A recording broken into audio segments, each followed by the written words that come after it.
you could say something about each of you had different kind of internships when you're dealing with Queen Tech, dealing with or whatever. Say something about what you learned, or what was what was striking about what you were working on in particular here in Israel. So I start again. Um, I have a background from research, so I wanted to to use my knowledge into business aspects. So when I came to Israel, what I learned is the environment that is provided for entrepreneurs, which is kind of not that visible in India. So probably these entrepreneurs are given this atmosphere where VCs are playing a huge role to take the risk and provide the entrepreneurs to develop. Is something what I want to take up.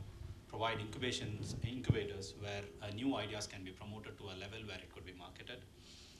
And we don't need to do it in a large scale, but we want to do it in such a way that it could be, we can't exactly take this idea from Israel and put it in India. That wouldn't work in my opinion.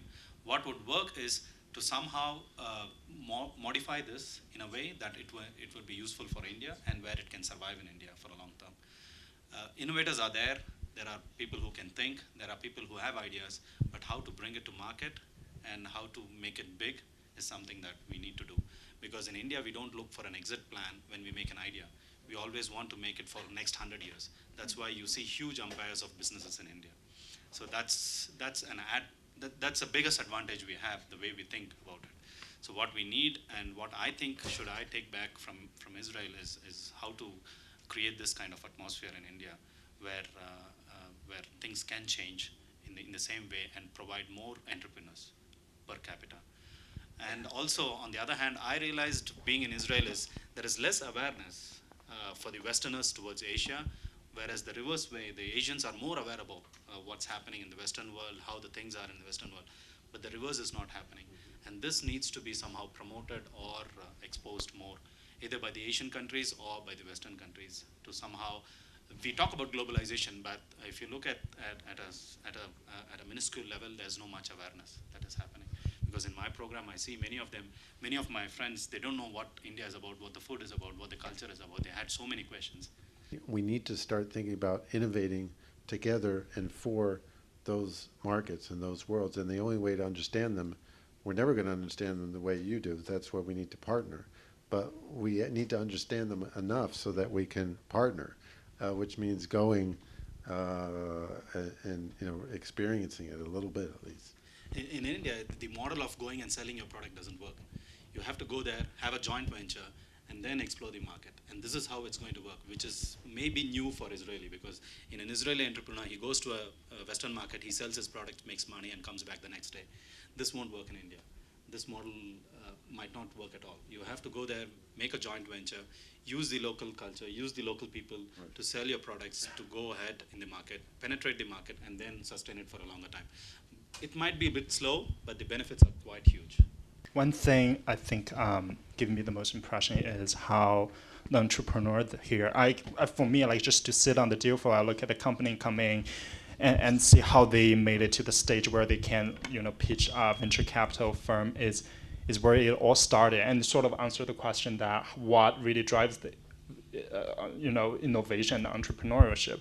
I do think one thing that is very valuable within the Israeli culture is just as we mentioned, the capability, the power, the strength of questioning all the time, and just doubting what can be improved. And people are always thinking this, okay, I can make it better. And that's one of the examples I always talk to people about. If there is a village in China made a huge money out of planting a certain type of apple, within the next 2 years, the whole country will be planting the same kind of apple. But in Israel, it will be the people outside that village will think, I'll improve that apple and I will outsell them.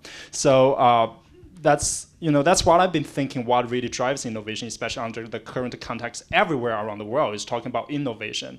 Saudi Arabia is talking about innovation. Everywhere is talking about innovation. And what it really drives the seed of innovation is, I really think, it's a mentality of really constantly being unsatisfied and improve what you currently have, an existing system, and improve that. I'm a blog journalist for foreign minister in Korea, so I get to meet many people for interview to write my articles, and what I noticed in Israel is people are always willing to talk to others, and they're They always ask you what you think of Israel. they do. Everywhere. And why did you come to Israel? What do you think of Israel? Yeah. So people are really willing to talk. So like as a journalist, a student, well, when I approach to people, sometimes like people have really important role in a company or government, then in Asia it's hard to approach to those people. It's more difficult because there's a certain hierarchy that you have to go through, and some people will refuse to talk to you at all because you're just a student, you're just an intern journalist. Well, but in Israel I can really see that people are really willing to help, and maybe it's because I'm a foreign girl. I don't know. But people are really like, there's nothing like a strict hierarchy that you have to go through. You can just go to randomly to the manager directly and talk to him with what you want. Or like sometimes I just write an article about the venture capital, then I just can meet the CEO directly. Never happens in Asia. So that's one thing really great, because if you think about the language, for example, you call everybody achi. Everybody's achi. In the beginning of the year, I was like, how come everybody's achi? How come? Like, how many brothers do you have? Well, in Korea, like, it's also family-based society, so you call each other uncles and everything. But if you think about the word achi, the brother, the older brother and younger brother, there's no difference. You just call everybody achi. In Korea, for example, there's different words for older brother, younger brother. That's very basic samples of how people think differently. In Korea, people always have, they're not parallel. Everybody has someone higher than you, someone lower than you. So when you go through when you're in the beginning of the hierarchy system, you cannot just go jump to levels and talk to CEO. But that's possible in Israel, and I don't know what's better, but as a person, personally who writes an article, it's very convenient for me to meet people and do interview. So with my program, I'm doing environmental studies. I think it provides an extremely great environment to do research, and from a very multidisciplinary point of view. So one way to understand is to, like she said, to ask questions, and I really feel that in Israel people are quite accessible. And when I look at what Israel can export to Singapore, if I have to talk about specifically Singapore, is that I think Israelis are not exploring enough partnerships in at least on a government-to-government level. Perhaps they could do even more, because I have friends who come up to me and say, why are we not doing this? Why are we not doing that? I said, because you guys are not actually going down there, and I mean, there's a lot of, I don't know, maybe cultural understanding or barriers to actually going out there to just start something with say, for example, Singapore, and I believe that maybe it could be cultural. I think, because I think there could be so much more when it comes to starting up a company. But I think perhaps it's a bit of a short-term mentality. They're a bit hesitant to enter the market, whereas they prefer to just send someone and then, But I think if you really are serious about starting a business, starting a venture, you really have to do your research, and talk to people and find out what are the potential points of entry. And being here in Israel, for me, is great to understand the risks, and also the way people think, how people are judging a situation, and how people react.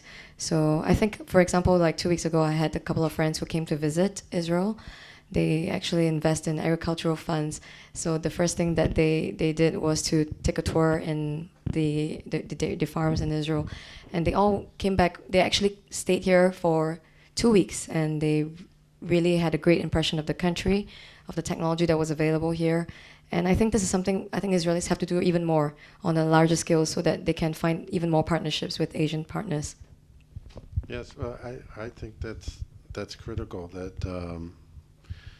I mean, there is this resistance. There is this kind of tendency of Israel to focus, west, Yes. and because that's what's familiar, that's what's easy, and also because that's been our image of the market, of where the market is, and we have to change that.